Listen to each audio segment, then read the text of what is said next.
everybody, Bill Platt here. Glad you could make it tonight. I've got something very special to share with you. This is a software package that's been under development for a couple months, and I've been working with the team to beta test and help identify problems that need to be repaired. And it's coming along very good. The first time I saw it, I was actually blown away, and going into it tonight, it's an even better software now than what it was back then. And one thing we're going to get into when we get into it, there's actually two parts to this software, and one part will help you design your images, and the other part will help you compile your books. And I think you're going to be really excited about what we're going to see here tonight. And I want to go ahead and introduce my co-presenters tonight. Stephen Wooten, who designed the software, and Rob Howard. I talked Rob Howard into joining us tonight, so we can go ahead and make this presentation to you and get all your questions answered for you. So, Rob? All right. Well, Bill, thanks for having me, and Stephen, thanks for being here. Oh, my pleasure. And yeah, so what I'm doing is I'm here on behalf of Stephen and the Rune software development team, who is putting this together, and it is quite amazing software. I'm very excited to talk about it because it does some really incredible things. So what we're going to do is we're going to go ahead and just dive in and get started. And, you know, coloring books, they sell, right? We all know that they sell. And it's a simple example of this is number 1, 2, 3, 4. Number 4 here, Teacher Swears adult coloring book. As you can see, it's $3.99 here, was on special. And if you look at its position, if you were second rank to Harry Flippin' Potter, you think you could make some money. Now, I want to ask you guys this. Well, first off, I guess I need to take a step back. I almost forgot to do this. You guys can hear me clearly and you can see the screen, right? I do want to make sure that I should have asked that before. Yeah, we should have asked that early. Well, you know, that's the way it goes. Yeah. Can you guys see the screen? Give me a yes in the chat box if you can see the screen, you can hear me. Otherwise, you know, Bill and I and Stephen, we all been talking to a dead air here. Thanks, Elizabeth. Oh, Elizabeth's here. Elizabeth, Gary. Oh, awesome. Awesome. I'm glad you guys can see it, can hear you. That's what Cindy says. Awesome. Seeing here, Nicole. Yes. Awesome. Thank you, guys. Okay. So yes, coloring books, they sell, and you know, if you have a great one and your timing's it's timed well, and you know you do the things correctly, you can sell a lot of copies. And in here, this particular example, Elizabeth, not the Elizabeth that's here, but another Elizabeth, she actually sold 2,100, about $8,400 of revenue in a single day, about a 24-hour time period. How many of you guys would love it if your coloring books sold 8,400 in a single day? That's great, right? I mean, it's great. That's what we all seek to achieve. And yes, I mean, it is possible, and this is an example of it. Almost beat Harry Potter back whenever this was on pre-sale. So I mean, it's effective. And then, of course, you know, this is the traditional sales route. We can sell coloring books on Amazon. We can sell them in other places. That's the traditional route. The other route, this is just another route you can use to make sales. This is another example from an individual, Richard. What he did was he basically had this cool idea where he went out and he photographed a group of belly dancers, literally a belly dancing troupe. They go around and they perform. And he went and photographed them, and he turned around and he created a coloring book out of it, and he turned around and sold it back to that group of belly dancers, and he made over $1,000 in profit. This isn't just revenue. This is actual profit he put into his pockets from this simple single idea, and that's all he did. And this is, again, another way that you can make money with coloring books. There's all sorts of different ways, and these, you know, one traditional, one sort of untraditional way. The point being, though, is it works. It's effective. Coloring books sell. There's only one problem with this, though. Creating them are very time-consuming and extremely expensive.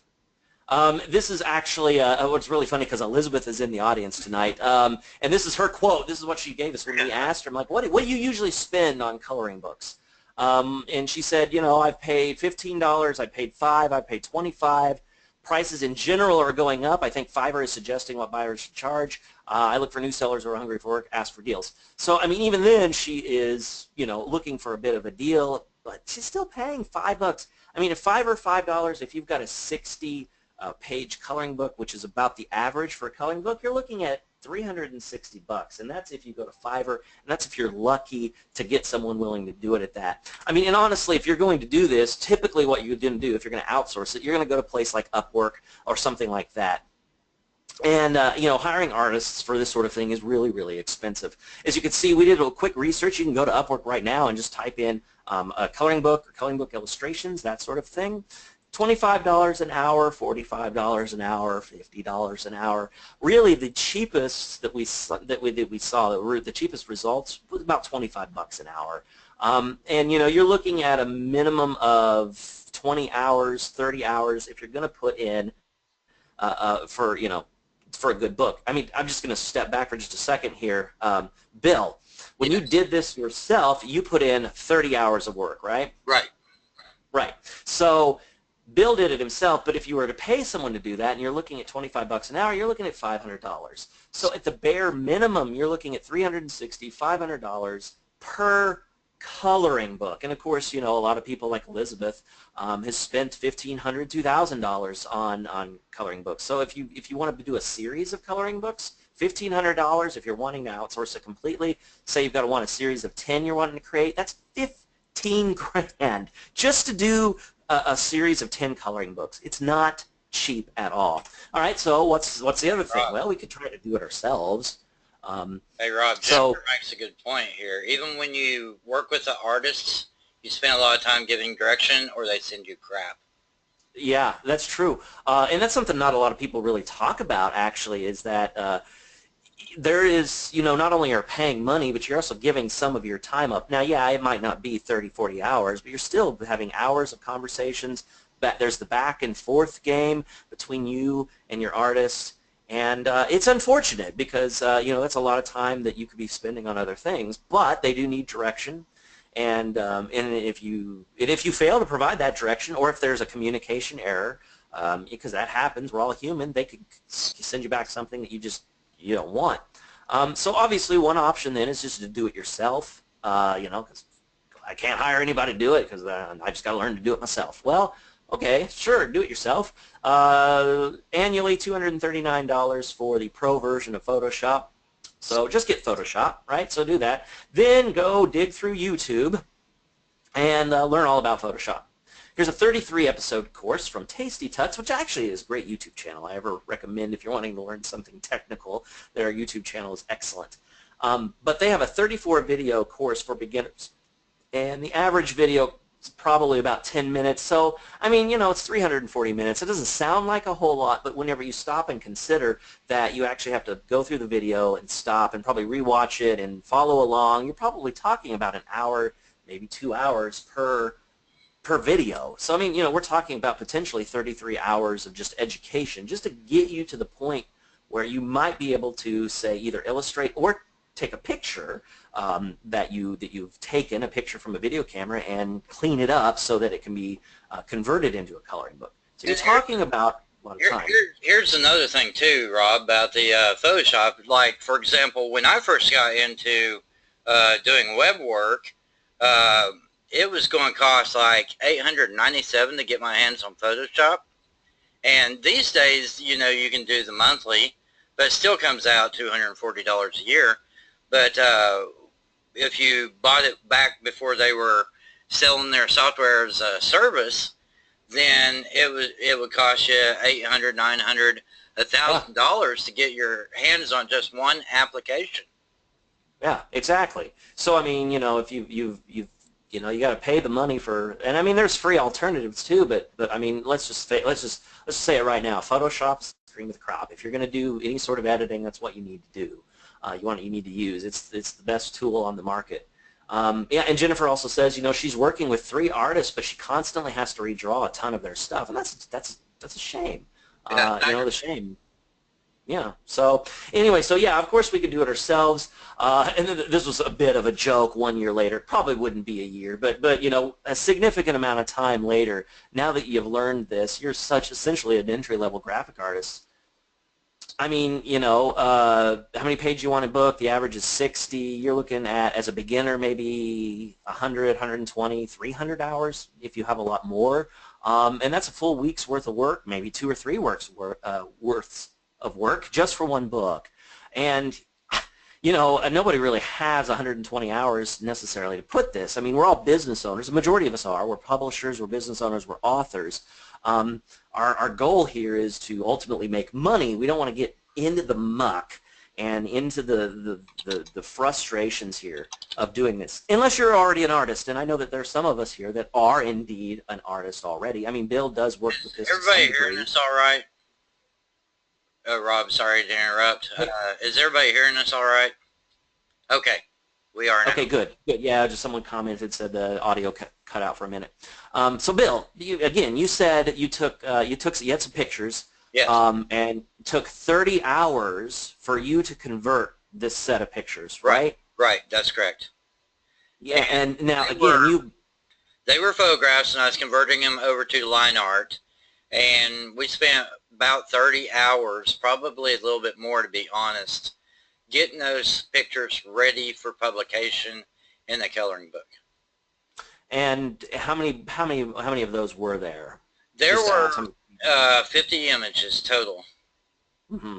Yeah, so I mean, you're talking about a good half an hour or more. And Bill, that's the thing, you've done this stuff a lot. Yeah, by hand. So I mean, yeah, and so the thing is that if someone's new starting off trying to do this is you know, a bit crazy. But even if you're not new, and you've been doing this, you know, for a long time, it's a lot of time. And I've been working with Photoshop for 10 years, you know, so I'm not an expert by any measure, but I'm good enough to do most of what I need to do, which most people starting with Photoshop don't have the level of knowledge I have working with the application. Yeah, exactly. So I mean, so there's that, and you know, but even as an artist, and I'm going to say this before we jump ahead just a tiny bit, that even as an artist, you need to cut down on the amount of work that you do, simply because you'll make more money, you'll increase your hourly wage, you'll be more productive if you can cut back on some of this stuff. And really, it comes down to this: ain't nobody got time for it. I mean, you know, as a business owner, our primary function is to ensure that a business runs smoothly and it converts cash. It converts products, which in this case is a coloring book, into capital. And you know, there's all sorts of aspects and things we need to be focusing on. And even if you're an artist, and I know there's people here that are, you know, that's a lot of time doing a lot of manual labor that we really should be cutting down, right?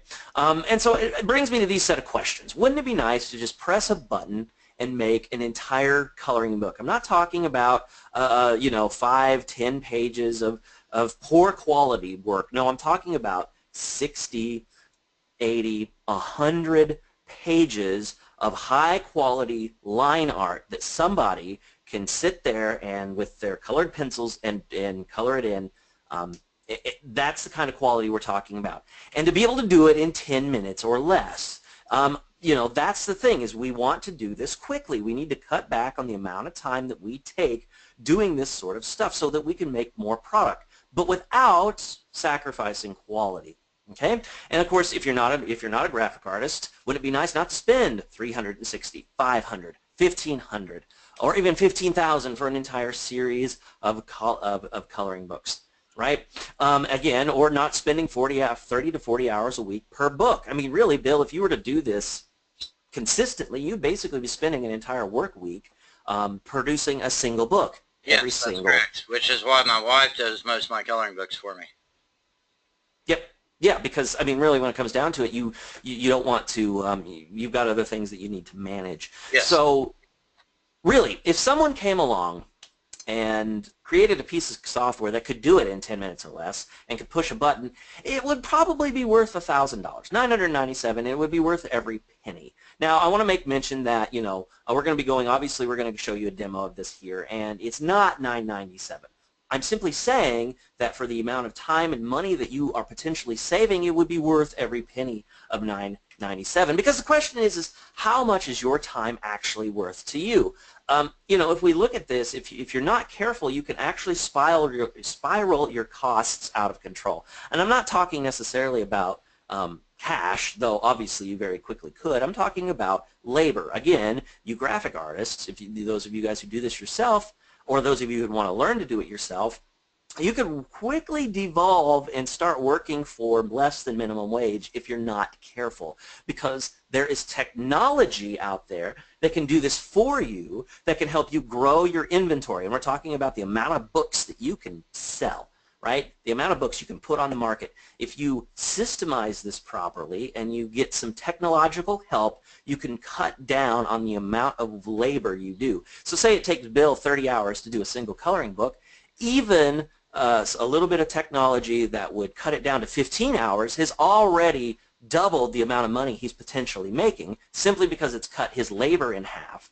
And cutting his labor in half means he can do twice the amount of work that he could do before. Am I correct in that, Bill? Yes, that would be correct. All right, so what I want to say is this. Forget everything that you know about making coloring books right now, because it all changes. Forget spending $15,000 to get a series of 10 books made. Forget learning it yourself if you don't know how to do it and you're thinking, well, golly gee, I should just learn how to do it myself, or I just need to buy a bunch of stuff, you know, a bunch of pre-made PLR and just throw it in there because I don't know what else to do, but, you know, but forget the uniqueness and then all of the quality issues with that. You know, so forget that. Forget micromanaging outsourcing, just like what Jennifer said earlier. It's unfortunate because you do put a lot of time micromanaging outsources and make sure that they produce the quality. The only thing we ask is just don't forget how to press a button, because we have a really cool piece of software called the Coloring Book Creator, and it automatically creates coloring books damn near instantly.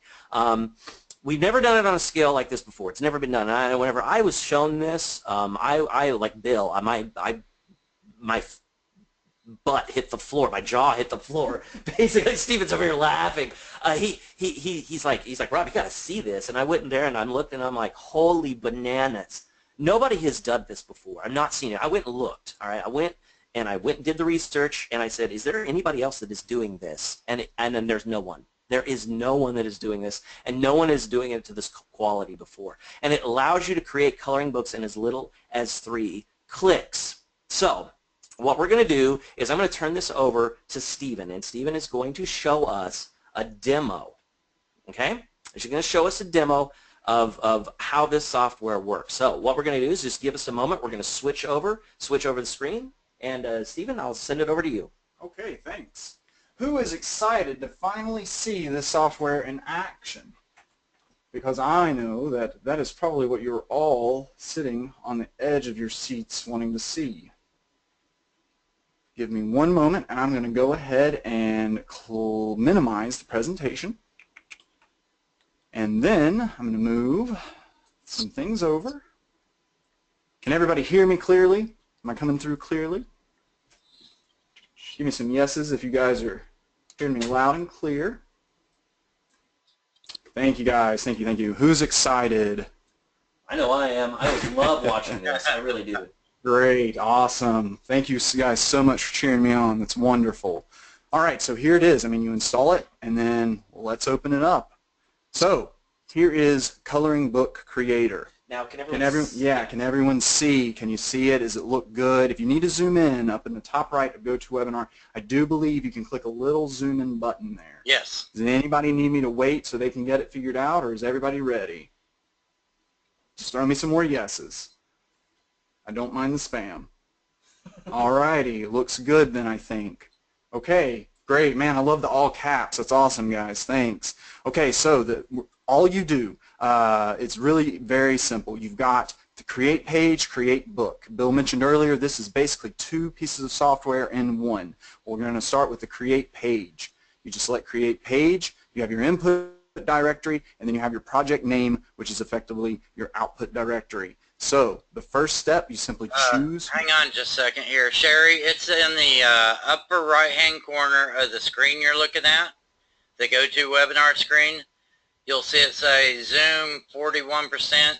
Switch it to Zoom 50%, and that should get you taken care of. let us know that you got that. Yeah, thanks so much, Bill. We'll wait on you, Sherry. Just let us know when you think you got it.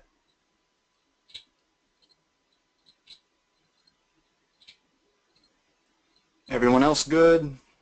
Okay, she's Okay. going to go on. Hey, thank you so much, Sherry. That's real sweet of you. Okay, so you do just the first thing is you just choose your directory here. Bill has given me some things here, but I'm just going to choose. Let's do. Oh, I love those. The pump. Yeah, that was great. We're going to do those, and then I'm just going to. It automatically will generate a project name if you don't even want to name it. I'm just going to let it. I'm just going to let it do that, and I'm just going to go ahead and hit convert. And while it's converting, I'll talk to you a bit about these expert options that are under there that I'm not going to go over too in depth, but I am just going to go ahead and let it start doing its job, because it does take just a few seconds to do its task. So you can seriously, as you just saw, I just let it do the default options. I highly recommend anyone who has their hands on this software, just let it do the defaults. But if any of you are graphics artists and you want to make some changes, or if you're not satisfied with the default settings, you can go through each one of those. You have edge coarseness, contrast, saturation, and strength.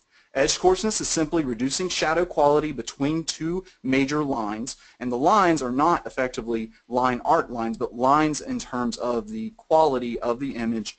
Well, this is all a bit crazy, so I'm not going to bore you with the details. Edge coarseness tries to reduce shadows. Contrast is, of course, contrast. It tries to make some maybe brightness and some darkness sort of play a little better together. Saturation can introduce maybe some false light, as it were, as if you're shining light on the image. And then strength is something we've come up with where it can try to make the line art lines darker or wider. So if you ever want darker or wider lines, you can increase the strength.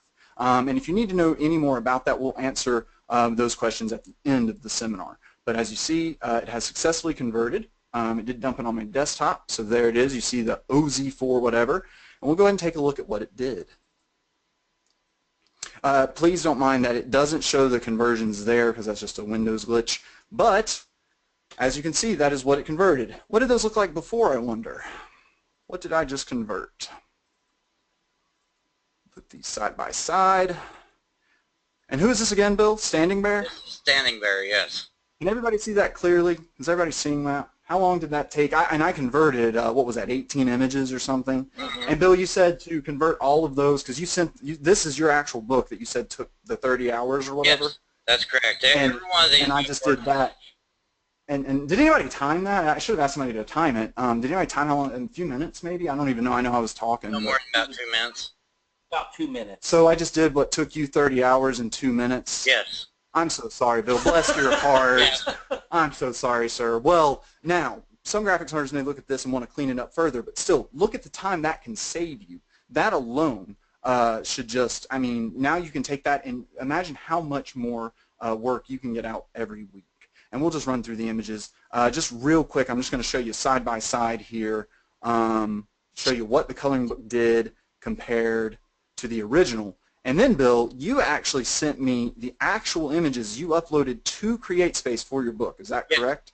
Yes. Cool. And then I have those as well, and I'm going to show you guys those. And I think your jaw, make a mental note of that one, by the way. And I think your jaw might hit the floor.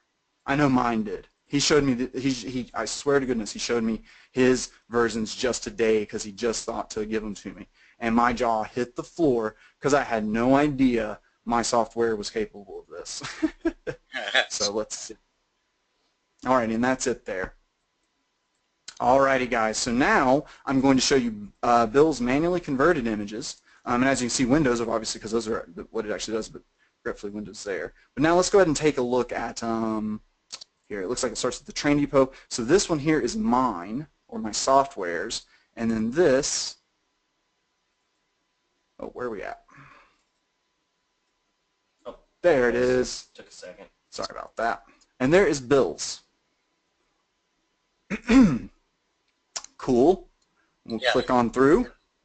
Now, as you can see, he obviously manually deleted the graininess there. But other than that, guys, seriously, I mean, no offense, Bill, but I actually think I like my version more. Sorry, sir. But then there, again, I mean, this is, I like the way yours handled the trees better than mine did. indeed. Yes, yes, sir. I think I agree. I mean, really. I mean, this my version may be more colorable there than even yours. Right. Again, mine's on the left, guys. Bill's hand manually converted is on the right. That's I'm. Well, I I guess mean, it's really amazing. It's really amazing that what has happened with the automation process and the technology that's being developed here. Really. And also, I will just point out, you can even see that the software there almost can even get rid of human error. It looks like maybe accidentally there were some erasures that occurred there, but then the settings over here, actually the shadow settings I mentioned earlier, take care of that. Right. Yes, extremely cool, Jennifer. Hey, thanks, Jennifer. That's awesome. Yeah. So I mean, just check this out, guys. Is that enough proof? Do you got? I mean, how is that, guys? I mean, seriously, I hope everyone's jaws hits the floor. Now look at this. Bill really fought this one, and I wanted to point it out specifically because, honest to goodness, guys, I think Mr. Marland, I guess here, I think he's a little more. I mean, he might be a little more colorful. I mean, Bill had to actually remove the foliage. He had such problems with this. Yeah, I couldn't get the foliage to work at all. Indeed. Oh, different images there. Sorry. Well, I believe that's the end of what Bill had sent me. Yes. But yeah, guys. So I mean, there it is. But now again, we're still not even done. I mean, talk about the incredible value, because now I'm about to show you the second aspect to this software. So now that you've used it to convert all those pages, now you can go ahead and create your book to go ahead and upload it to CreateSpace. Yeah. So we're going to take those images that I just created, and again, these are them. I'm sorry, it's just you can see Windows them here. 10 preview is really screwy. That is something I would love to. And you'll notice it when you use this. It won't look like it's converted, but it has. Just open them up and you will see that it has. And that's just Windows 10. If you have Windows 10, it's kind of the way it goes. Just the way it goes. But yep, as simple as clicking and dragging. All I did was I just clicked and dragged from that folder that the software created. I just drug those right into there. Here it is, as you can see. Okay? Now, we have some options here. Again, I'm not going to bore you guys to tears with all these intricate details, but You have the right folder in here? yeah, actually, I may have. Did I put yours in there? Is that what I just did? I think you did. Sorry about that, guys. Well, this shows you how easy it is. You just delete it. Yeah, there you go. Let me make sure I open the correct one. Yep, that's the right one. Yeah, this is the correct one there.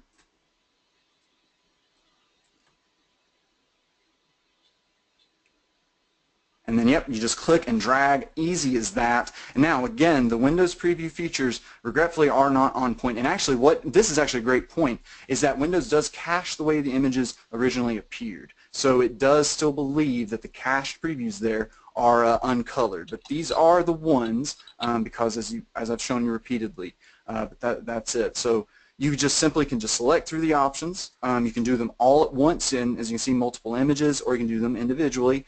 The way to do it, just to get it out the door, you can just simply go ahead and click, you can select them all, then click Resize to Fit. You can leave everything else the same. You can just select Settings. You can then add in front matter and back matter. That's sort of the stuff that goes before and after your book. Yeah, any text that you want. You can set up filler pages. The margin's already defaulted to what CreateSpace even wants. You can put in filler pages. For instance, if you use a marker book, you can even do that. That's all set there. And you can change any of these if you so desire. It automatically does 300 DPI, and then really again it is just as simple as pressing convert.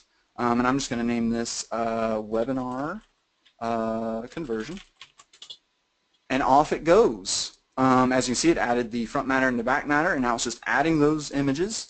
This takes no time at all.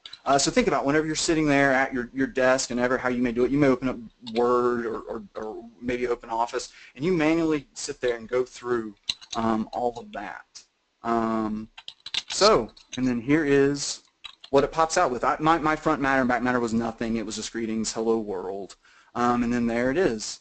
It just dumps in there. Now again, we chose Resize to Fit, so that means it will never overlap any of the margins and stuff you have set. And it just simply dumps the image right in there. This is ready to ship. This is ready to upload to CreateSpace. Straight to CreateSpace. Now, we're limited on time because we didn't want to sit here and go, for too long. That is correct. You correct. can play with the settings and that sort of thing. But would you like to go ahead and I'll take go ahead over? and take back over. Yeah. Okay. Excuse me, guys. I'm just going to open this real quick for him so he doesn't have to fight this at all.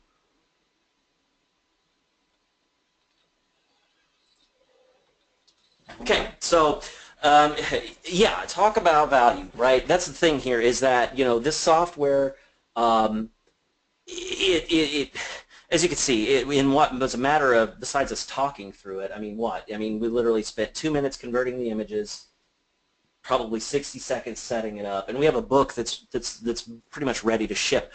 Now, we don't really have this in the slides, but I did want to pause for a second and make mention that you can put any image you want in the compiler. Yes. It does not have to be just the images that we created or that you created with software. If you have handmade images, if you have from another artist, if you want to mix and match, if you want to put we made it for coloring books, but Bill, you could use this for Sudoku, right? Say you've got a Sudoku image generator and you've got 100 images. Throw that into the compiler. Right. Throw it into the compiler, select your image, select your options, and hit compile. And in just a couple minutes or less, you'll have a book ready to upload. Again, front matter and back matter is all in there.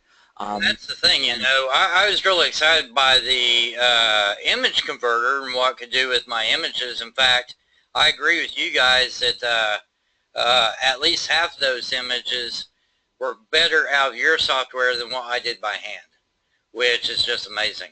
And you did much less time. You did in like 900 times less time.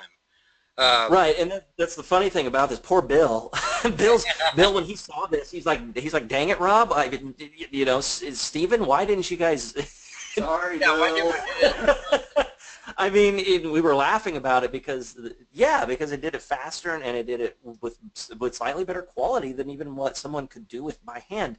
Now, and you know, and it's not perfect. I'm also gonna step back and say it's not perfect. You know, you're gonna get images where you might have artifacts, you might have some issues. The thing is, though, is if you have that, the battle's already halfway there, though. You take those images. Get to the point where your images are ready to go and you're ready to publish, and that's what really intrigued me about the software, is that it doesn't matter what image I bring into it. It could be a hand-drawn image I scanned into a scanner into my computer and cleaned up, and I got ready. Whatever images I have at my disposal, whether it's images for a children's book or images for a picture book or images for a puzzle book or a coloring book, the book compiler part will save me, Right.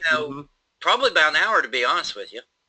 Yep, and again, we can multiply this by, you know, as many ever books as that you want to do, and we'll get to that in a second. But I was just simply saying that even if the image needs a little cleaning, you can mess with the settings, and then even then you can save a substantial amount of money or time because the image is almost already there. You just might need to go in and just make a few slight changes.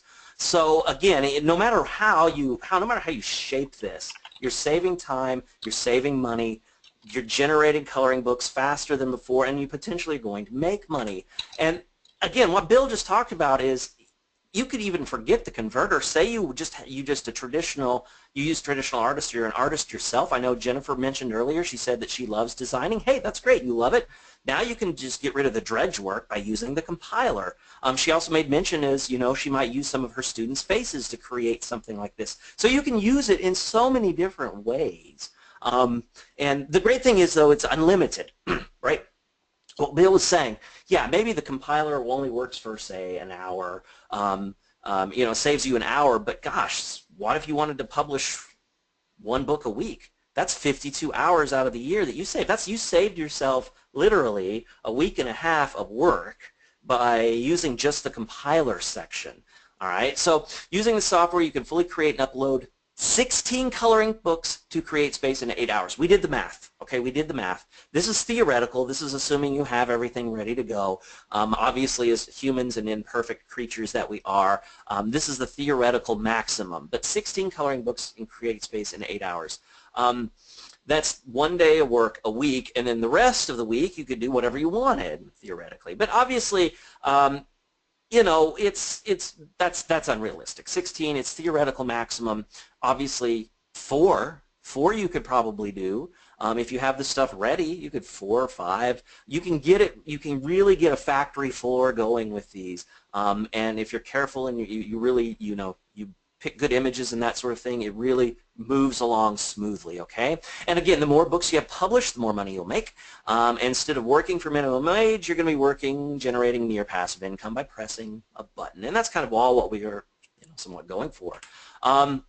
So you're getting 2 powerful tools. And again, we mentioned this before, $9.97, a reasonable price, especially when you consider that you could literally pay $1,000 to an artist, to somebody to convert these images for you, $500 even, so 2 coloring books, $1,000 really is a very reasonable price, because you could create unlimited coloring books with this software.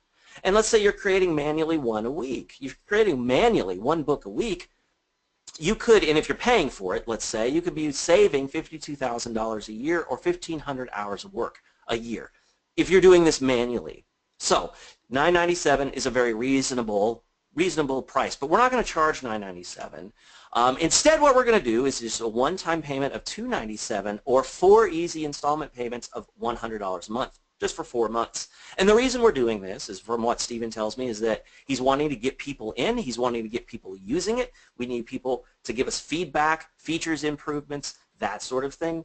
And we really want it. So this is an early access beta. It's not an early beta. This is a late beta.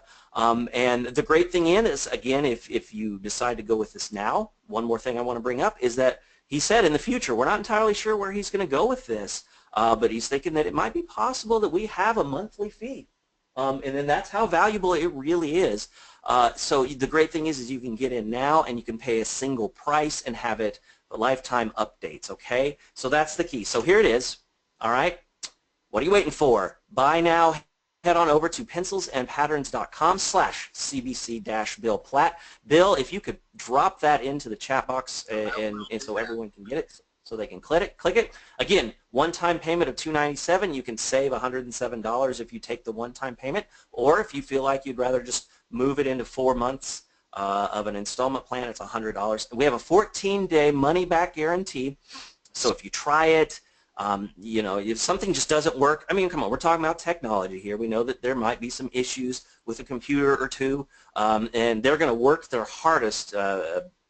Stephen and his team will do what they can to get it working, and if they just simply can't, they're going to be like, you know what, we can't get it to work. It's, why don't we just, here's your money back, you handshake, part ways, no hard feelings, because we understand that could happen. So this is Stephen's email. He says, please please email me, at support@pencilsandpatterns.com. And what I'm going to do is I'm going to turn this back over to Stephen, because Stephen is the most familiar with this software, and he's going to be here to answer all your questions, and Bill will be asking those. So thanks, guys, for having me. I enjoyed presenting this very much.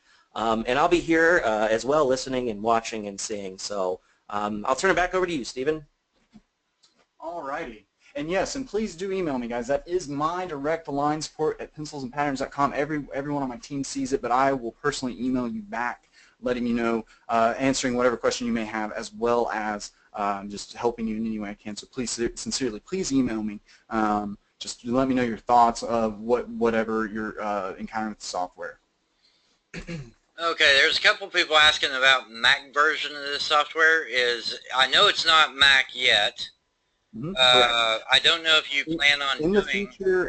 It very likely will be over to. It's ridiculous, isn't it, that almost every graphics designer I know uses a Mac. Yet whenever a software ever has to be developed, it has to be just for Windows. So right now, no, I'm afraid it is not for Mac. However, yes, in the future, 100%, I would love to create a Mac version. And if it, whatever the future may hold, it probably will be very easy to convert and create a Mac version. Yeah, so as far as like the web version, did you say that's possible in the near future? Not really sure about any of that at the time, but yes, I mean, certainly that is something you're looking at and considering, possibly. The key is we don't want to promise anything, simply because, how software development goes. So, but yes, those are things that are potentially being looked at. Oh yeah, absolutely.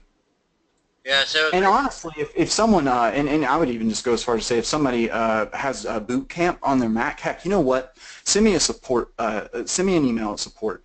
I will personally help you. I will give you the guides and stuff to setting up boot camp on your Mac, so you can put a Windows partition on there. I will personally help you do that, so you can try out the software. I mean, I'm dead serious because I mean, it is sad that it is just for Windows. But seriously, I mean, early development, I mean, it's hard to get people motivated to develop for Mac just because it is so expensive, and it does break my heart. I can't wait for Mac stuff to come down in price, if it ever will. That'd make development a lot easier.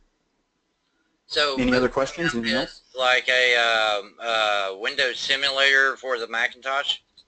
Oh yes, sir. Yep. Basically, whenever you press the power button on your Mac, it sort of will open up a little window, and you have to press just a button. You press D actually, and then it'll then say, okay, do you want to go into Mac or do you want to go into another operating system? And you can just say, yep, go into Windows, and then you really just boot right into Windows. Yeah, it's amazing. Yeah. If I were prepared, I would have had a link for that. I just yeah. But just a simple Google search of boot camp should pull it right up. Should probably be the very first thing. And I am sorry to all of our Mac users. I would love to have a Mac version. I really would. On the horizon, for sure. Yeah, Stephen said that, Sharon. Who said they would give us info on setting up boot camp? Sure, yeah, just send me an email at support@pencilsandpatterns.com. If it's actually really that needed, really, if I would do the Google search now, but it would probably, I'd hate to have a tech issue because I have this all very perfectly set up for my screens. But yeah, I mean, it should just simply be a Google search just to search for boot camp, and it really is very simple to set up. Now, must just say to set up Windows, if you do not have a version of Windows you can install, you will have to purchase one because, of course, Windows is not free. So yes, that is a pickle. Yeah, it does come up first in the results if you type in boot camp. Yes, I can put his email in the chat. Oh, thank you, Bill. Yeah, that's great. Yep, support@pencilsandpatterns.com.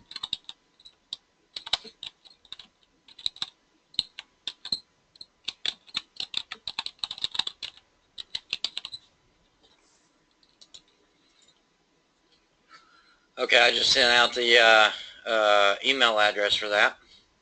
Hey, thank you, sir. I appreciate it. And seriously, any questions you guys have or anything, me and my team see those, and I will personally respond back to you, helping you any way I can.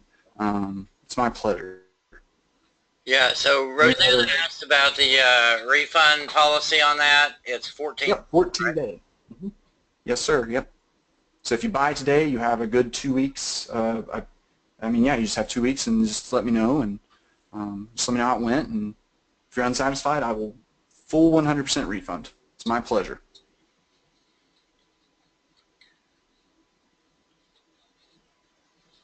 So one person asked, in fact, it was, let's see, Elizabeth asked, I believe, about the images you import into the software. Is it just JPEG, or does it take other types? Oh, goodness. Yes, most definitely. As many image formats as you can dream of should be supported, but I would most definitely say you need to be using PNGs if you have them, or very high quality, high resolution JPEGs. Because remember, JPEGs are compressed images. So whenever you have those artifacts, the converting software, the coloring creator software is not going to work as well because of those artifacts. But now just for compiling, sure, throw in whatever you'd like. As a matter of fact, you could even, I mean, yeah, you can throw in whatever you'd like, really.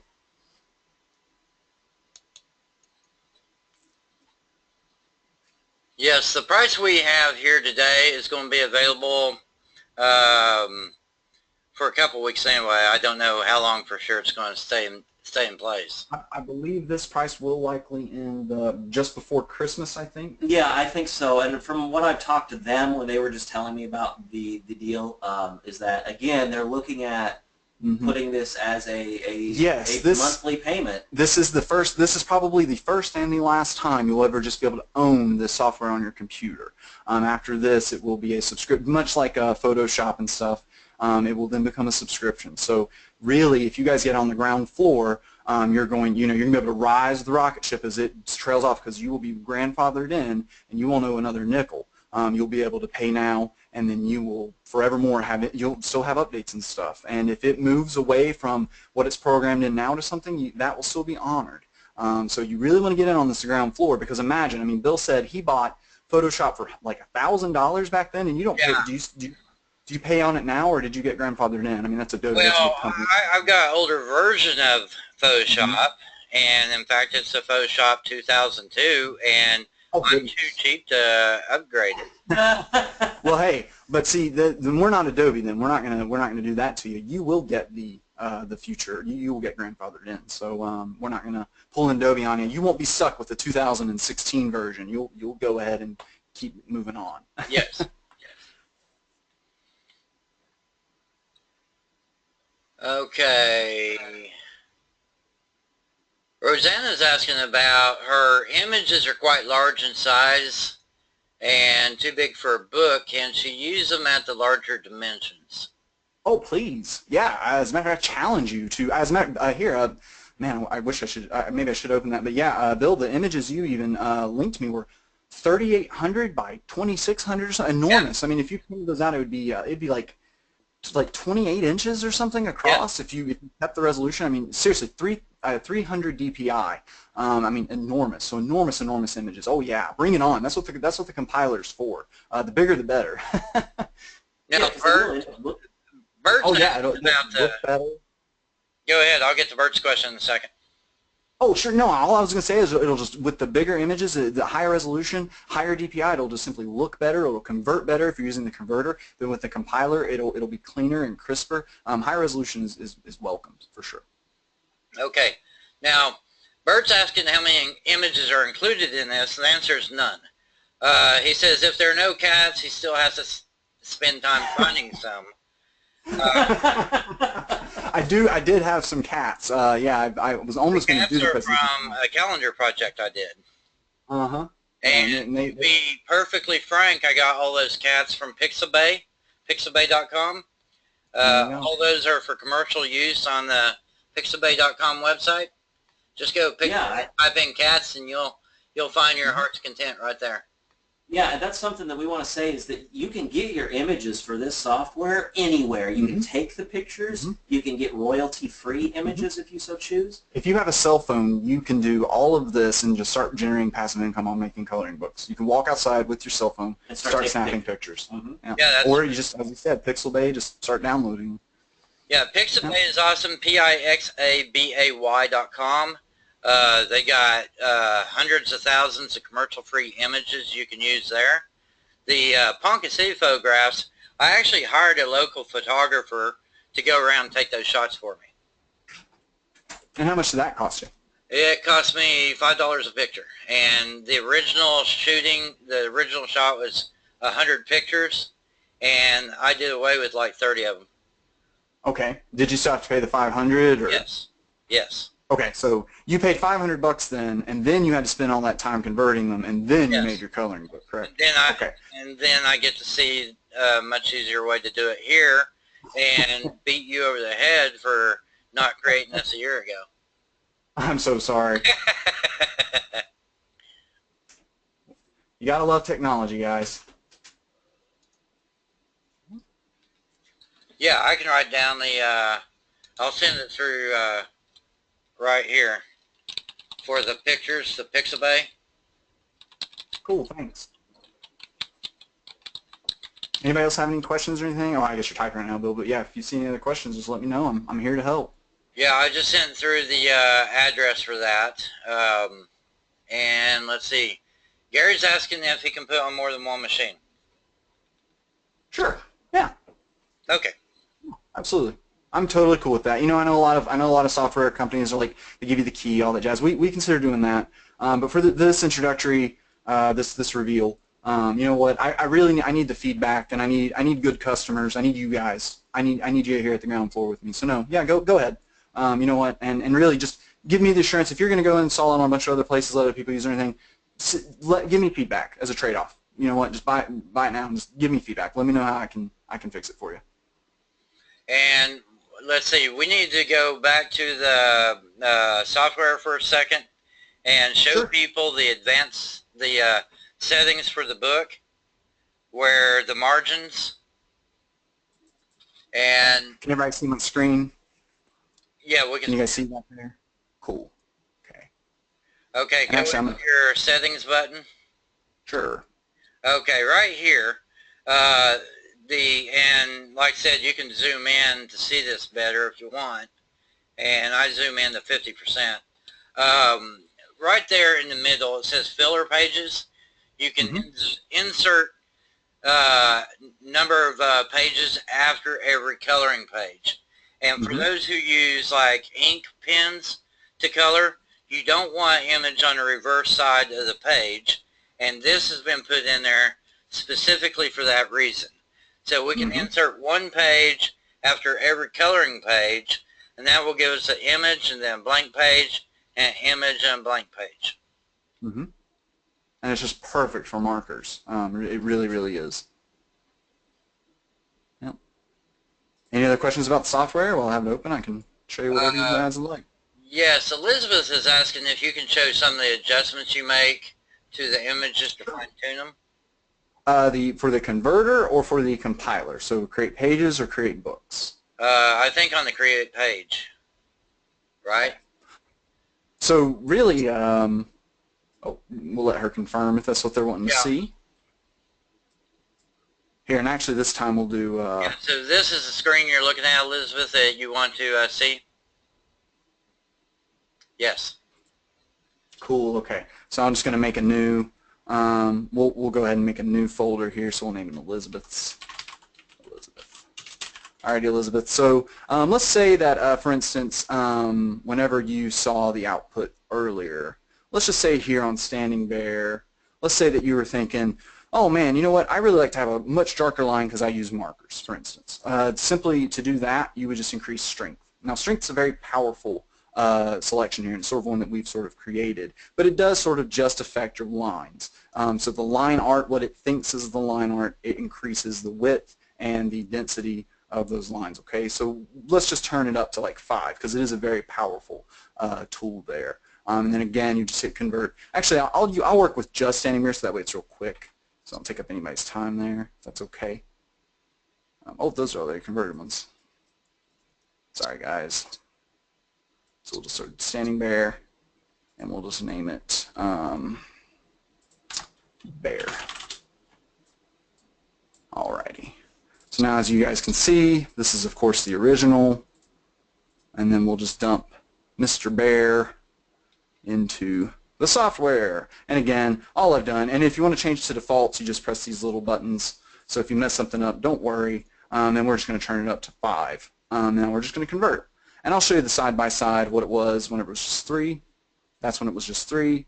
And the bear should be done. Oh wait, that was... Here's Elizabeth. So now we'll just look at what it did. And pretty much the same, really. Well, no, you can tell. Yeah. It's darker. It's definitely darker. You can see the lines are a lot. Yeah, especially if you blow up there, you can really see how much thicker the line. And that was just an adjustment of what, 2? Yeah, and that was just a 2. And I'm just real careful with that tool because I know it can really get it's sort of exponential almost. Well, so. didn't you? It was kind of a funny story. Stephen told me. I guess originally that strength. They had it all the way up to 500, and I guess it just did some really wonky things. Yeah, it would. The images that came out were just crazy, almost like fractals. It was weird. But anywho, I'm gonna turn it up to 8, and you don't have to change a thing. It'll overwrite that. So now we can watch it do that even. So it'll still do Elizabeth. So remember, it took Bill a good hour. It takes people about a good hour to do that conversion normally, and that happened in seconds.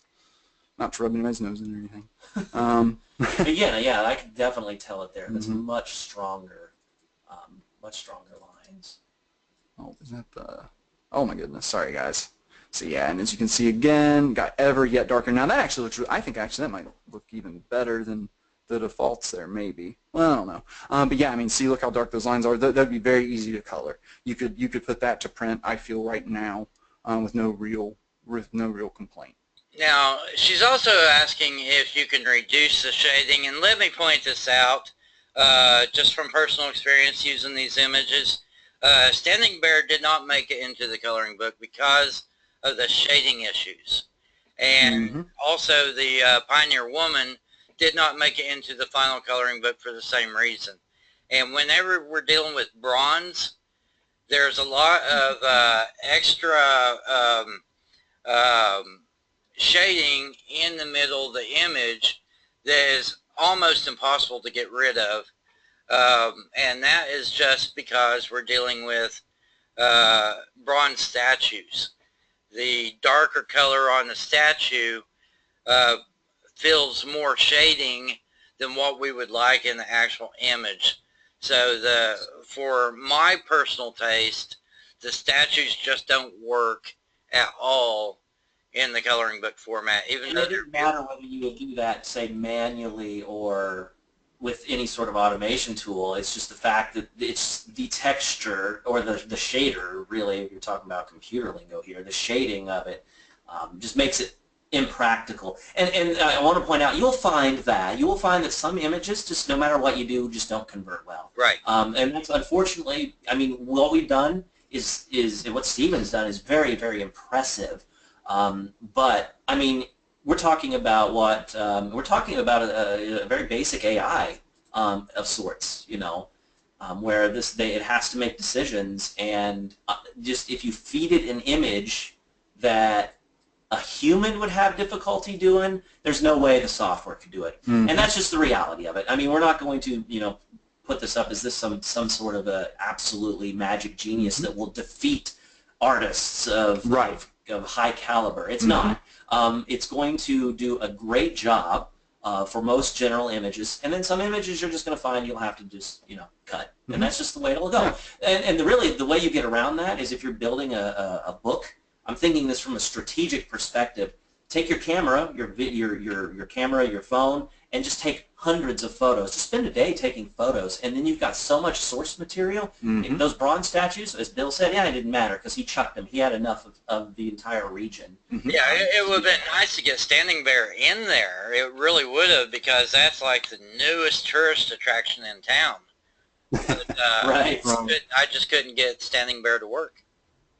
Well, as I just showed you guys, I think something that works really well, in my opinion, is just really buildings, flat buildings. The museum maybe wasn't the best thing to choose, but I really think that buildings, for some reason, turn out really well. And they may just be... Theater turns out really well, too. And the... I'm sorry. It's called... Not this one, not that one. Scroll, right. That one turned out well. Library. Well, the high school. There we go. Yeah, let's do okay, that's what we'll do. But yeah, we'll and then I'll make settings. I'll just do some few settings. Does anybody have any specific settings questions or anything, or are we good, or anything else? I mean, I will answer anything all day. Sarah, as far as taking the shadings out and the shadows out of an image, it's difficult to do. Is there... It's difficult to do manually. Yeah. But most definitely, I mean... The best way perhaps to handle that is exporting it back out to Photoshop and then using the eraser on it. Yep. And that's why the tools are sort of separate, because you don't want it to just go ahead and compile and do it. Once you do this, it is expected that you may have to do something. But really not a lot. Well, that's the thing. Even if you have to do something, the tool has done most of the work. You can now take this, if something's got terrible shading and you really do want that image, you can take it over and say, look, this image is 80% done, and the artist can be like, oh yeah, you know, I'll go ahead and just clean it up for you for a couple bucks, because it's mostly finished. Yeah, and if you look, even this is what the converter did, and let's look at what Bill did for this one. For some reason, I love this image. I don't know why. Oh, did Bill not put that one in his book? I love it's like I love all the ones that Bill doesn't put in his book. Well, I've gotten a book. I just didn't send it over to you. I didn't even think about it. Oh, okay. No, you're fine. You're fine. Let me see here. Let's find one we do have. Let's do the theater. I really do like the way the theater looks. So this is, of course, what the software did, and then this is, of course, what Bill did. Okay, so I gotta stop double clicking because that's gonna. I know. What are you doing to me? Alrighty, so open twice. Sorry about that, guys. But yeah, you can see how Bill did it, and you see how the software did it. And now I can make those. I can make these lines almost just like the way he did, where he made it so dark using the software. It'd take a little play, but as you see, really all he did was he removed. I wish I could show you the original as well. I'll try to pull up the original too. But as you can see, all he did was really he cut out and removed this top area, but the software really did that. I mean, yeah, it left this building because my goodness, it can't detect that there's a building there. But that's about all the graphics artist has to do. I mean, you send this off to somebody, what are they going to do? They might. I mean, it looks like Bill really just cropped off the road, I guess, and then he just I deleted cropped this. the road and got rid of the sky How long would that take you, Bill? cut the side buildings. Yeah, how long would that take you in Photoshop to do? If I sent you this image to turn it into this? Well, Seconds? Take the magic tool and then cropping. yeah, eraser was my friend there. Yeah, just an eraser, yeah. Well, but what it was really funny because we were talking about this with Bill, and he was telling us, he's like, I had to work to get all that damn sky out of there. Mhm. And I forgot what image it was, and then he laughed because after he saw it, he's like, this software tool did it in like 3 seconds. What Mhm. took me like 30 minutes of screwing with Mhm. the sky and cleaning all of that out, and the software just did it. And look, I mean, there are clouds up here. There are things up here. There's a poofy cloud up there, gone. Yeah. I mean, just gone. I mean, seriously, just ready to print in color. There's just nothing. It just did it. No problems. So, yep. Talk about a time saver. I mean, especially for graphics artists, because my goodness, why do you waste your time grayscaling, desaturating, reducing lines, erasing stuff? Get rid of all that. Just get it to at least this point, so that way you can get it to the point that you're being commissioned to do. I mean, saving that amount of time, then you can start churning out books. I mean, your inventory of books, of pages that you can have converted is going to be exponential. And then you can sit back for the rest of the week and just, I don't know, smoke a cigar, have a martini, whatever it is you want to do, catch up on Walking Dead. I mean, and there you go. I mean, it's a tool, just treat it like Photoshop. I mean, it's just something to make your job easier. Make your job easier. And as I said earlier, like, if it cuts it down, Bill took 30 hours. If it took him 15 hours, he still has doubled his productivity. Yeah. Oh, yeah. So, on older PC, will it work on older PC, you think? Oh, sure, yeah. As a matter of fact, even doing this conversion, I was watching sort of my RAM here, and really, we've gotten this down to a science. Now, I mean, let me excuse myself here because I've worked in the tech industry for a while. I know some folks come at me with like a 500 megabyte RAM computer, so let me pause there. If you have a Dell from a few years back, you're fine. If you have a decent machine from Walmart or something from a few years back, you're 100% okay. If your computer's 8 years old, or, and this is something I don't know if has been mentioned, it has to be Windows 7 or later. It has to be able to operate on the later .NET frameworks. It simply has to. So it has to be Windows 7 or later. So if you have Vista, XP, anything before, no, I'm afraid not, just because we have to keep our software modern, and it would be very difficult to. I would say what? A $350 computer from Walmart right sure, now. Sure, perfect. A laptop. Oh, yeah. Even.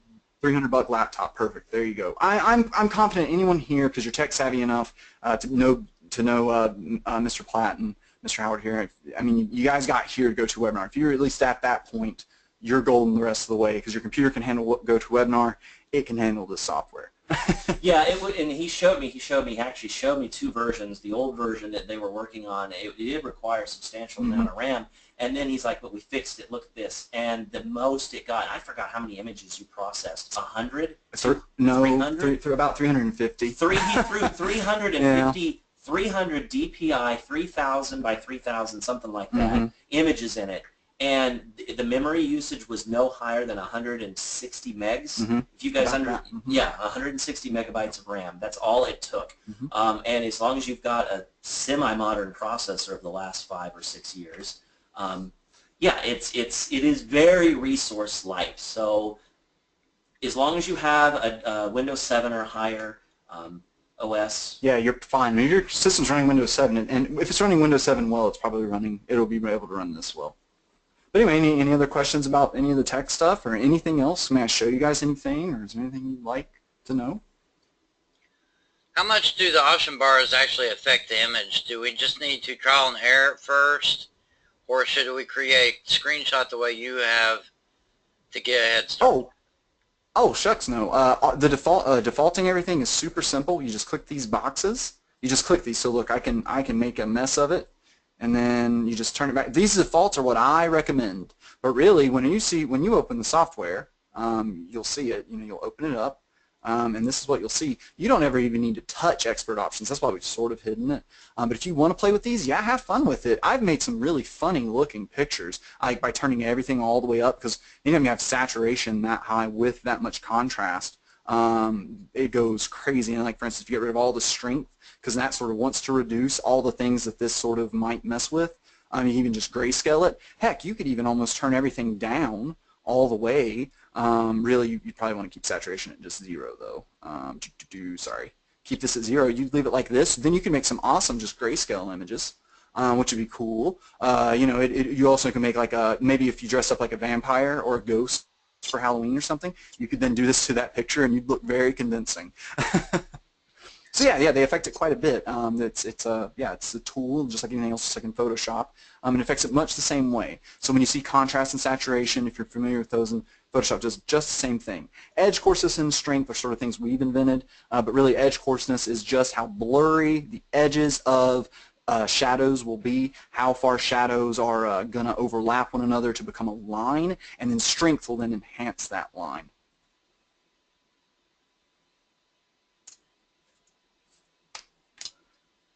Okay, Jennifer's asking if you can show a couple of examples, like Sure, with yeah. different settings.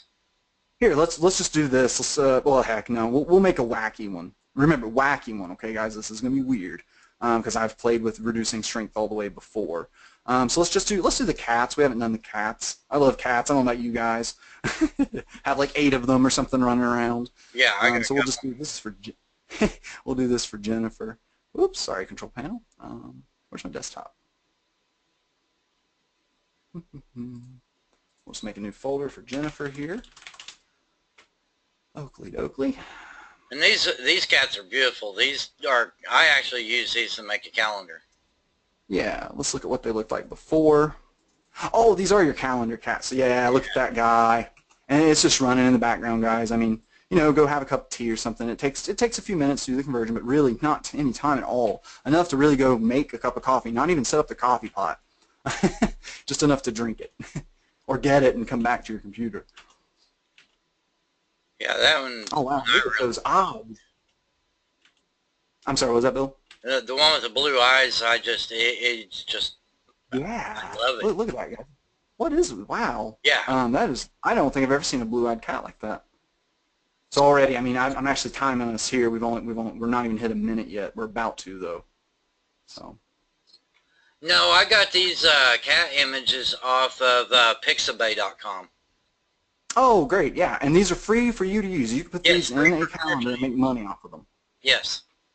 See, and look at that, guys. I mean, Bill has introduced you a free resource here where you can literally use this software, then you can use this, and if you want to make a calendar book, all you got to do is put the calendar beneath here, then you can use the compilation software and send it to CreateSpace. You're done.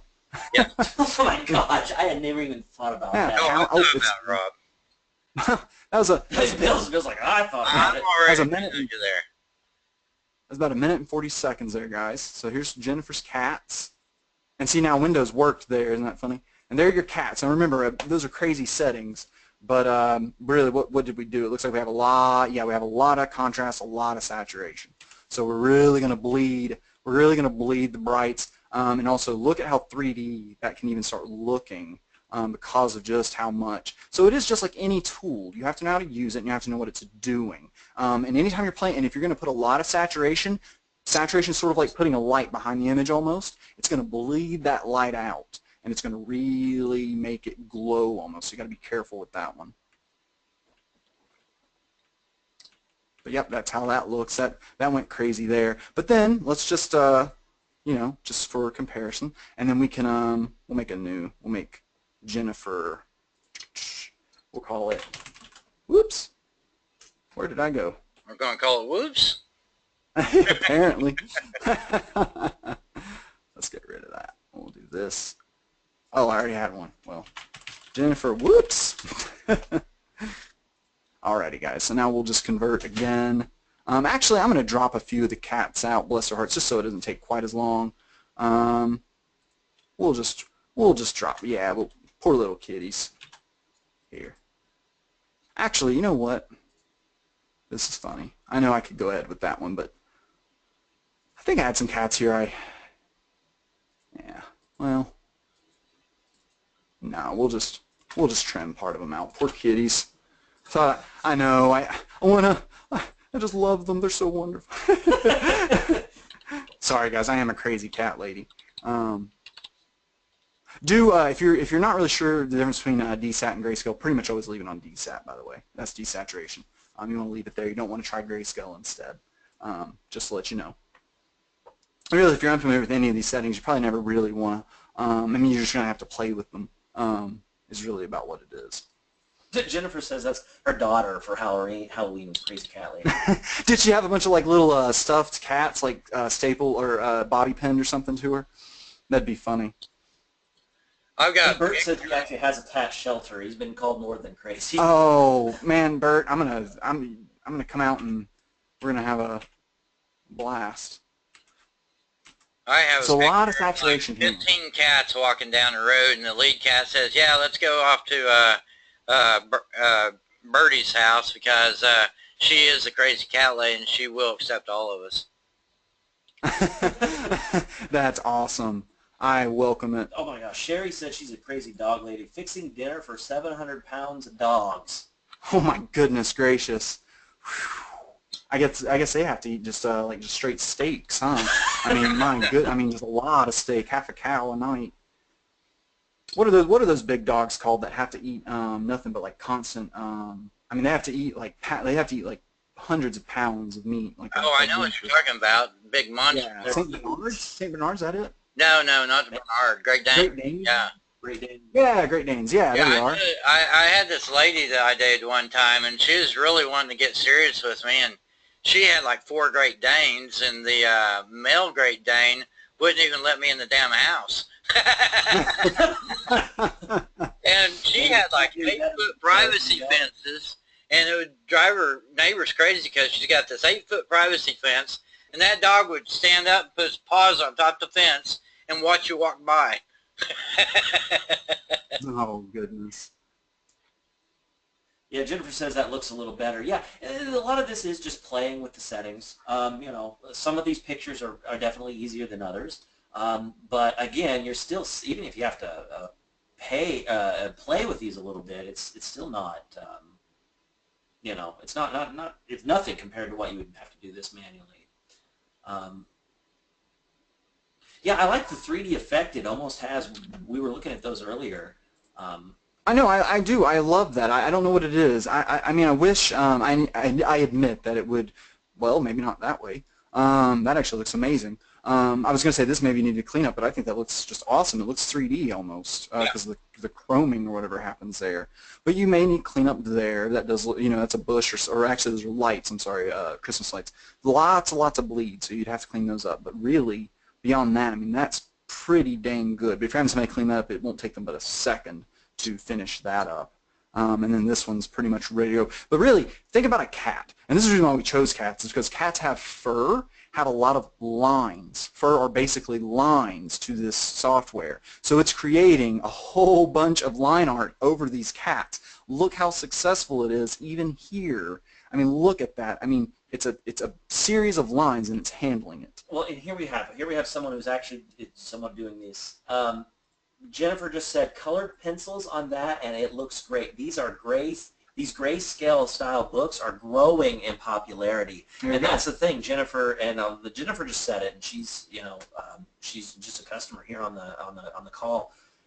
It really, that's not just ground floor with the software. It's ground floor in sort of a growing market of coloring books, and doing these pictures and converting them to line art, because in the past, with coloring books, we've had the mandalas, We've had the other sorts of books, which is great, and those are always will be popular too. But you know, people are going to want to start coloring other things, and they're going to want to start coloring real life stuff. You know, and so this is definitely something that's popular. Yeah, now this is the reason. This kind of plays back to the Johanna Basford, who's made killing with the coloring books. Almost everybody who does coloring books knows who she is, and she's the one who created the Secret Garden and the Enchanted Forest and several other coloring books.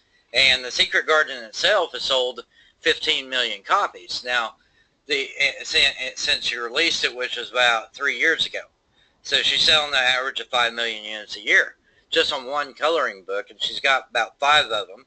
And the thing of it is, with hers, she hand draws all of her art, but she goes into flowers and gardens and animals and the whole ball of wax, pretty much a little bit of everything. And she's the one that kind of brought the whole coloring book to the forefront, and coloring books for adults. And the thing that people really enjoy is having more flavor in their coloring designs. Prior to Johanna Basford, you basically had a few Mandela coloring books, but not a whole lot of variation on it. But people wanted a little bit more detail that they could color in, and to do a little bit more complicated pictures. And when Johanna Basford came along, she just blew them away. Yeah, and Bill, and just to let everybody know, while Bill was doing that, I made a coloring book. There you go. He had these pictures just laying around, and he's like, oh, hey, you know, I'll just go ahead and drop these into the compiler, and in about 30 seconds, it's complete. So there you go. While Bill was saying that, I made the book. I literally can take that PDF, this one right here. You guys may have been watching and saw it. Webinar conversion to. You can now literally I mean, you would need to put. Maybe page numbers or something, but other than that, I mean, the technical stuff, I just don't know much about in terms of what, you know, I mean, publisher, I guess, author, but other than that, guys, I mean, it's ready to go. Upload it. I mean, this is what CreateSpace wants you to upload. You can now go. I could go to my CreateSpace account and I can publish this book. So yeah, and she asked just for giggles what our favorite Mandela software is, and there's several of them. ColorMandela.com is free to use, but you have to construct your own. And I really like that because I can get really detailed with that and create something I really enjoy. There are other software applications out there. Sam has one right now. Sam England, the Instant Mandela Creator. And it's a really good software too. And it's sort of like this. Push a button, just click a button, and you have the Mandela. Sorry to get us off on a tangent there. Oh, no. I mean, you know a lot more about that than me, so I was just letting you, I mean... There's another couple of them, too. Now, another lady friend of mine, she uses Paint Shop Pro, and they've got a Mandela generator within the Paint Shop Pro that she really likes, and she does some wonderful stuff with it. And then we've also got the Kaleidoscope Creator, and we've also got Repr Pro. Now, Repr Pro is designed specifically for mandalas. So the Kaleidoscope Creator is a little bit different type thing, but Repr Pro is really good for mandalas. Awesome. And guys, we'll just let you know, we're going to drop the link into the this new Mandela Creator. This thing is amazing. Most definitely want to check it out. This thing, we were actually just Googling to see if it was live and stuff, and it is. It's ready to go. So please go ahead and check out this this awesome Mandela software.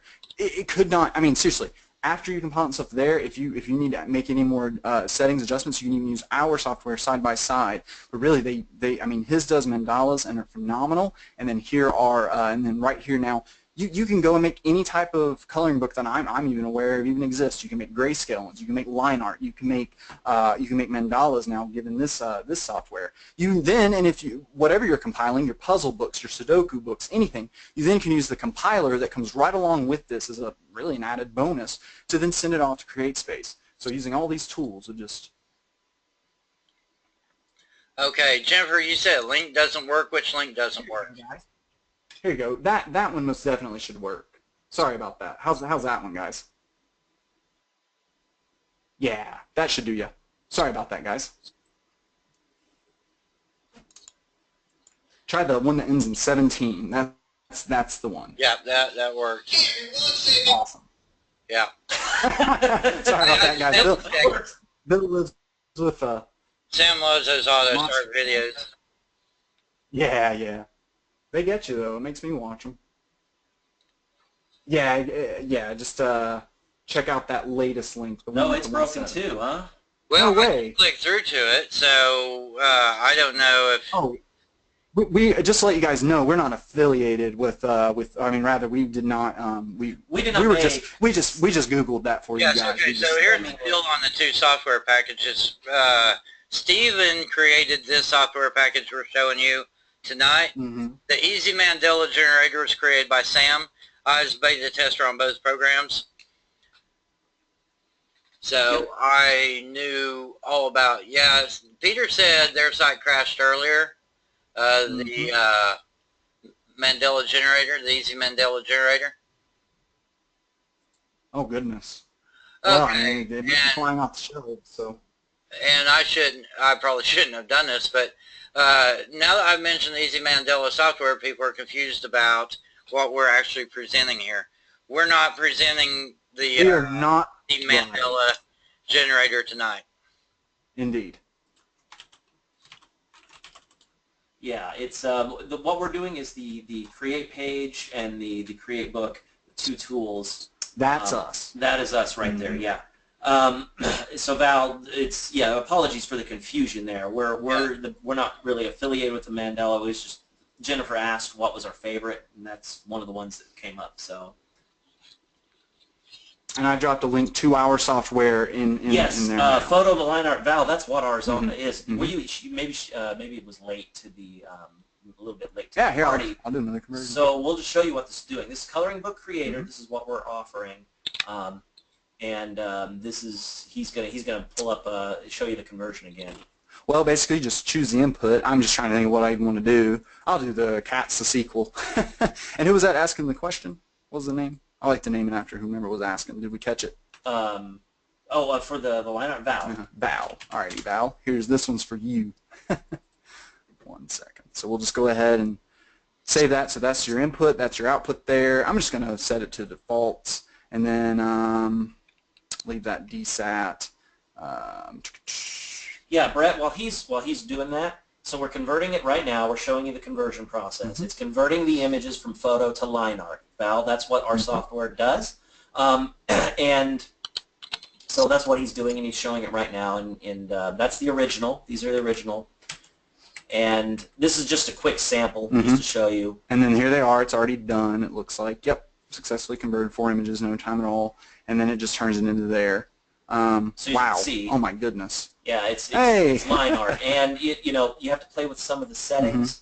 Such as that one, that cat almost disappeared, poor Right, kitty. But you could label it as a ghost kitty. Right, exactly. But that lion, oh my goodness. Yeah, Brett. There came out really well. Brett, do you have to buy it right now? Well, no, you don't have to. Nobody's holding the gun at your head. But I'm going to say that as this grows and becomes more successful, there's talk about potentially having a monthly payment option. And not an option, excuse me. The only option would be monthly payment.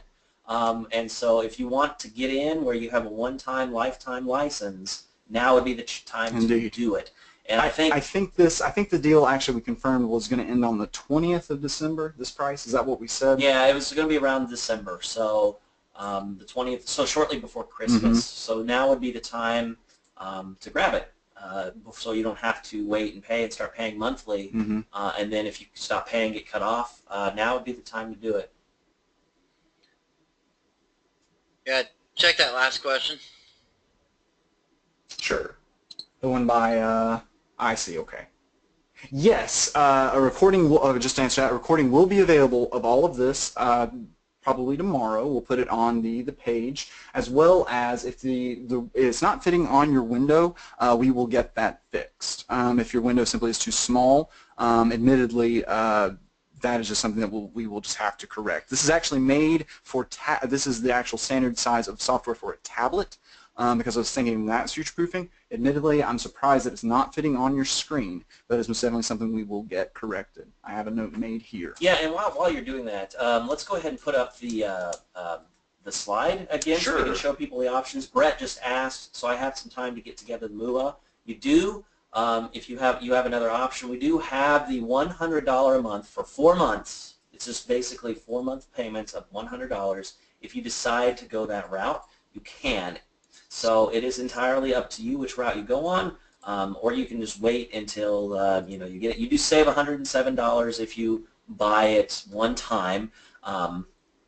But there's the link, 14-day money-back guarantee. You guys, some of you guys are having, if you have technical things, please email Steven. Please, seriously. I mean, even with feature requests, everything, blow me up. Send a screenshot of what your problem is.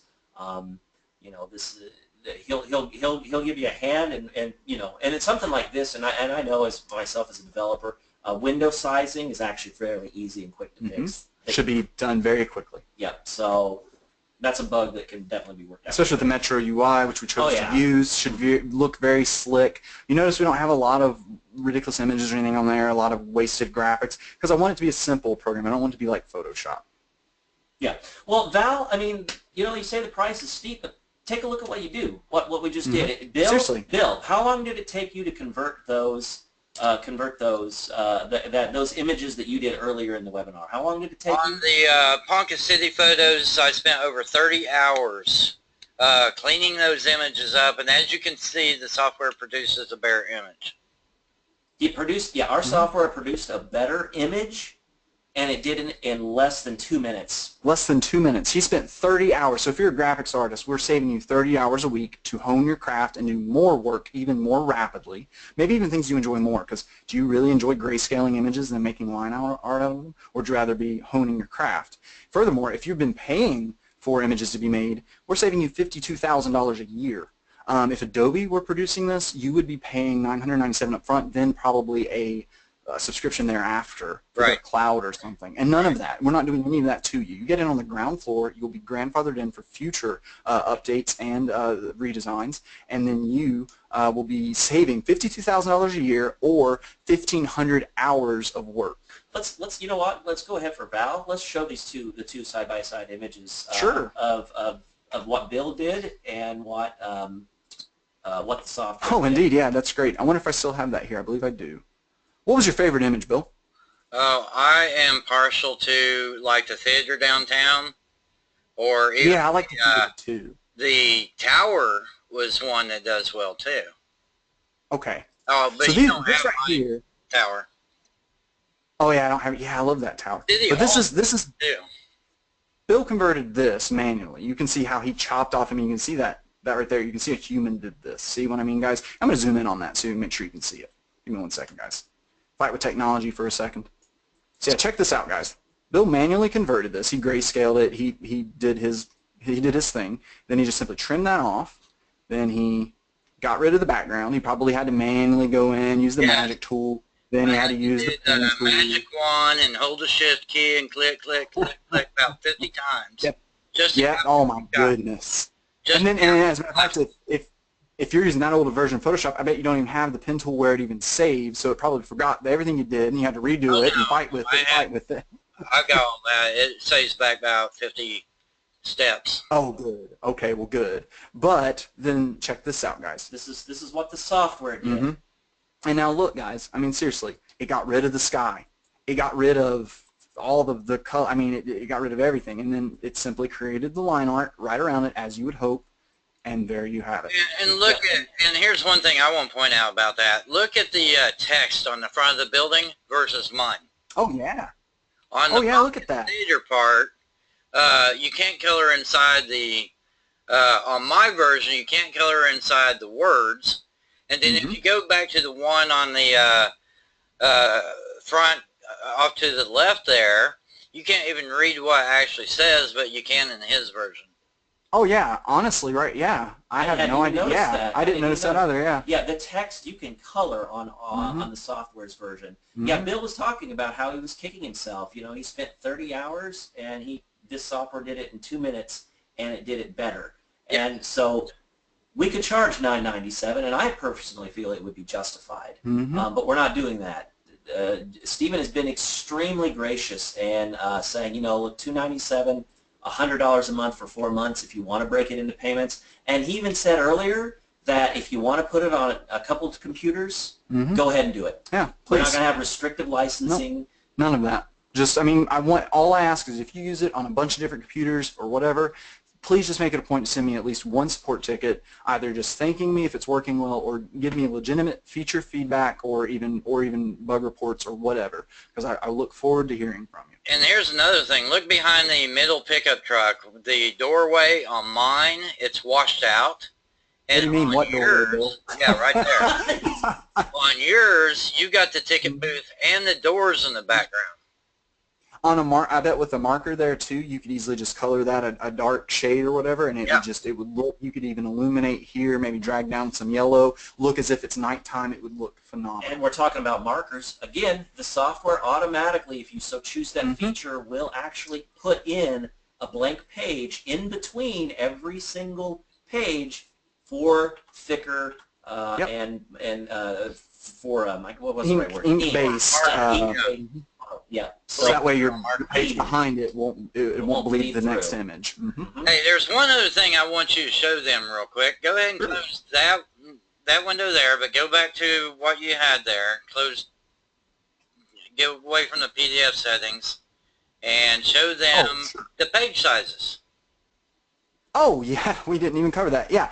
Whatever you want. And just whatever you want. But we are going to relabel those, by the way, because why do you have to? I didn't even think of it. I don't want you to have to Google. I don't want to make this as easy as possible. I don't want you to have to Google search what A1 means. I'm just going to we're going to change it in the next release.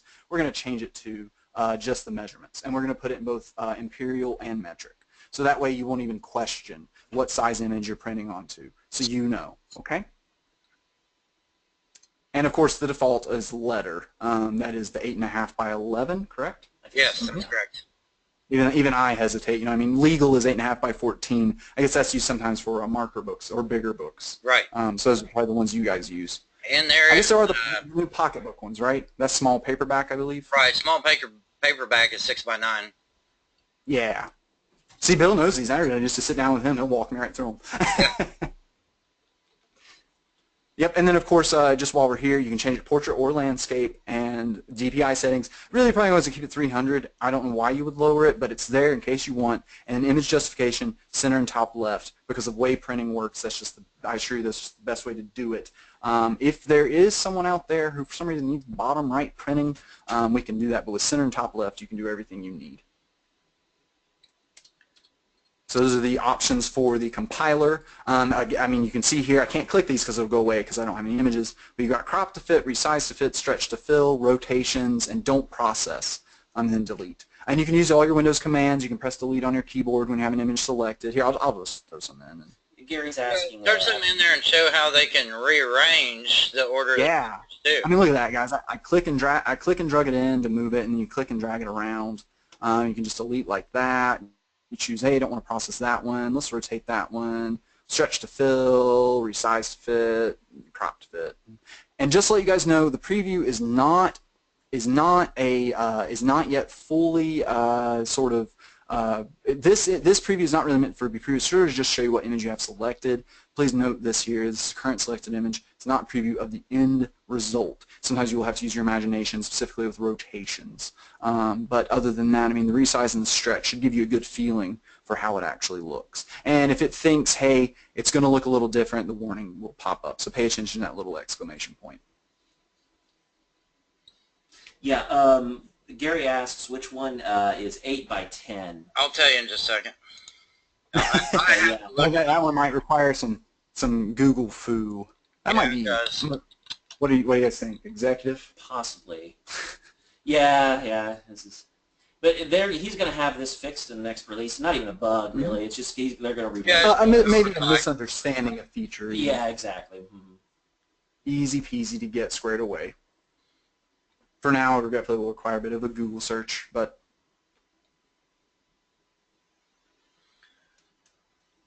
anyone else have any, while you're finding that, Bill, does anyone else have any questions or anything I can do for anyone?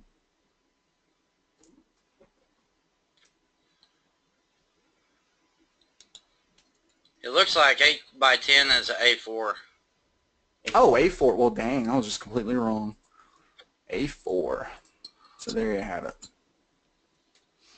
Yeah.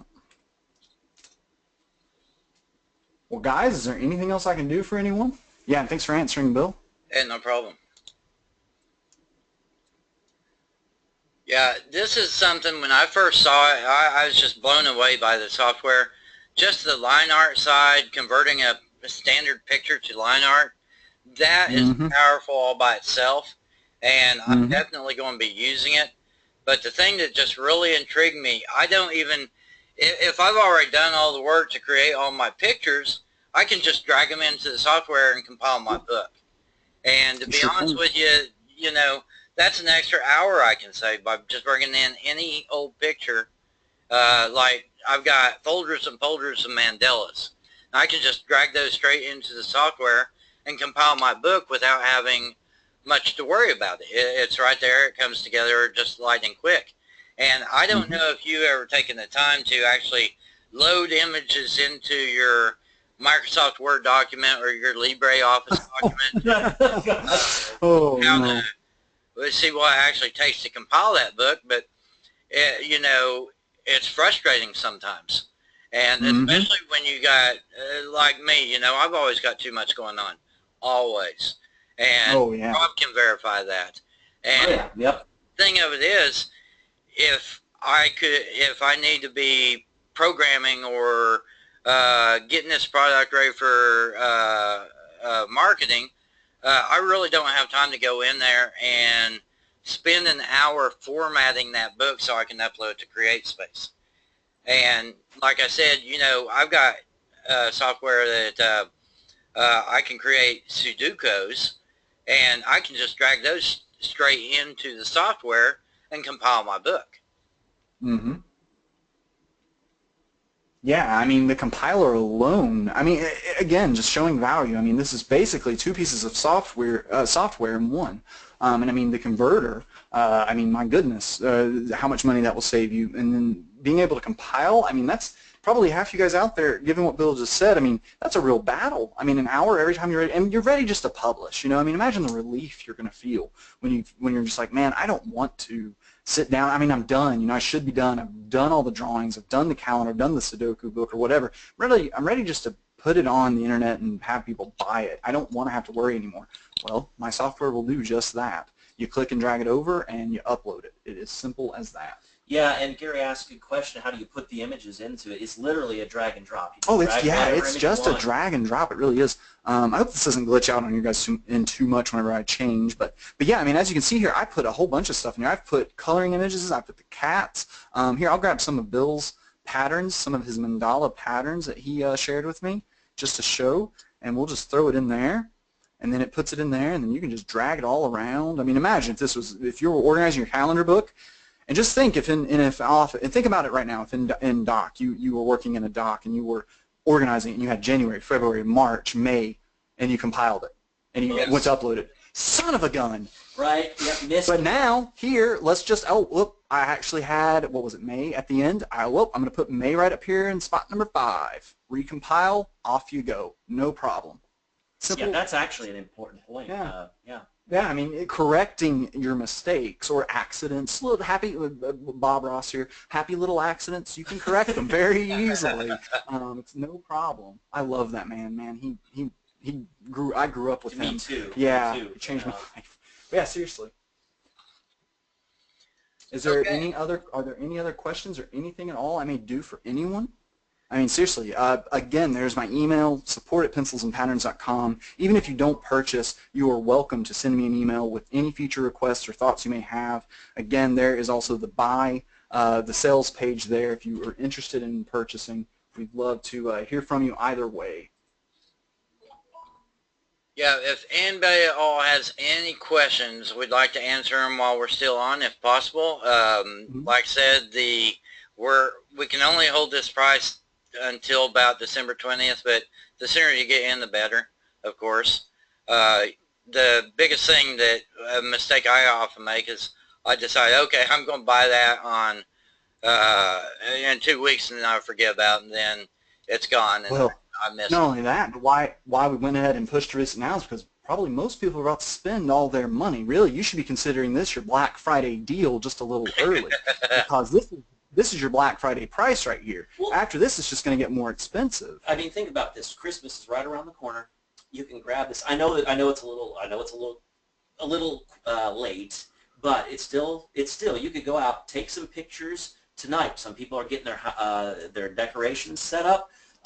Tomorrow morning, go take pictures of Christmassy stuff. Put together your coloring book. There you are. And have it ready for next week. Yeah, have it ready for next week, guys. No, there's not a months of planning and months of deliberation, months of drawing and talking with your graphics guy, or even you yourself doing them. There's going to be none of that. It's going to be going and taking pictures of your neighbors, and then putting it in your book, and then saying, hey, and if you live in Kentucky, here's your Kentucky Christmas lights coloring book, and you can release it in a week. Yes. Or less than a week, and a day of work. We showed that earlier. You know, you would assemble your book today, take about 20 minutes to upload it to CreateSpace, then wait for CreateSpace to approve it. They'll have an approval for you tomorrow. If you choose to do a proof copy before you go publish, it'll take about a week for the proof copy to get to your house. But if you choose to go ahead and publish without the proof, you can be live tomorrow. Oh my goodness! So look at that, guys. You could literally have a Christmas themed book ready right now for the holiday season. There you go. I mean, this is the time. I mean, my goodness. I mean, themed holidays.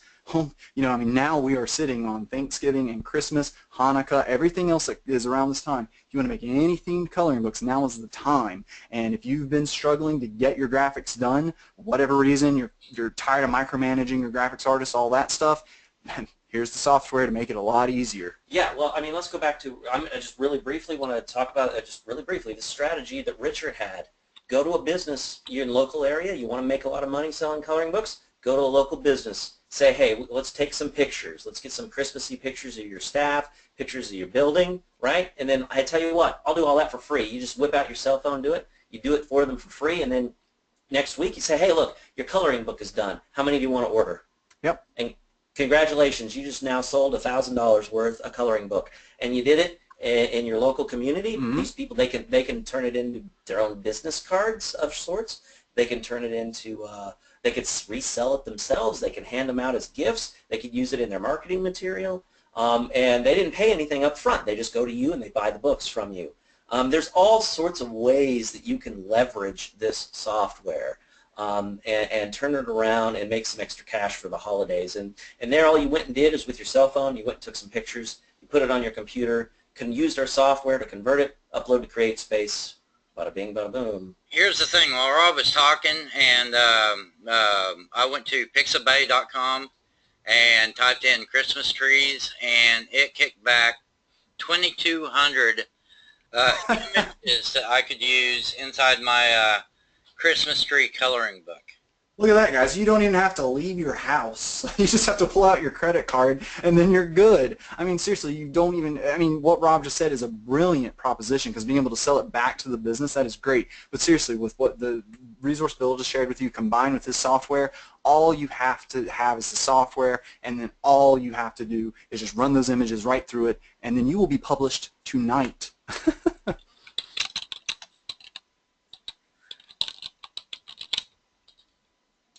Okay, Jennifer's asking about paper quality inside of CreateSpace. They give us different sizes. They have approximately 12 standard size papers that we could use, and then 6 non-standard size papers, and then we can also customize to our own specific sizes inside CreateSpace. Now, they recommend that you use the primary listings on the front page, which, like it says, about 12 of them, I think.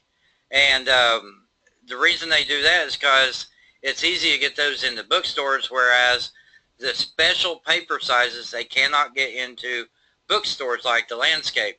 Bookstores don't want the landscapes, they want the portrait. So that's a consideration.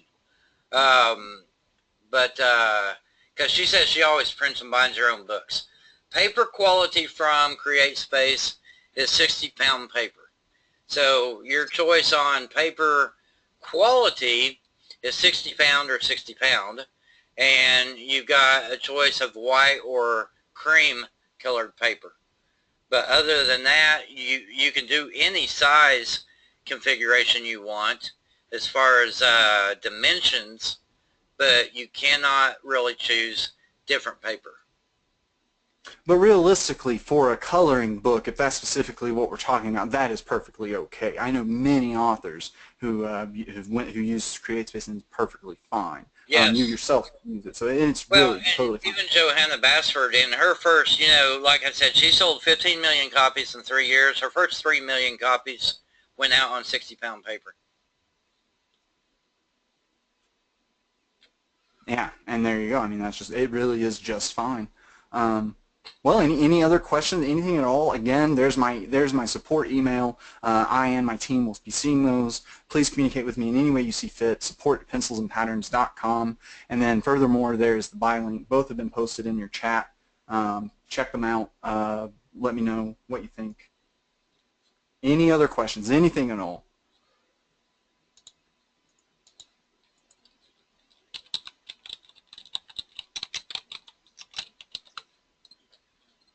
Well, guys, I really appreciate you having me on. I'm just the developer, and I'm new to this kind of stuff. But I tell you what, it's been a pleasure having everyone here. It has. And thank you so much for asking me the questions you did, and just everything else.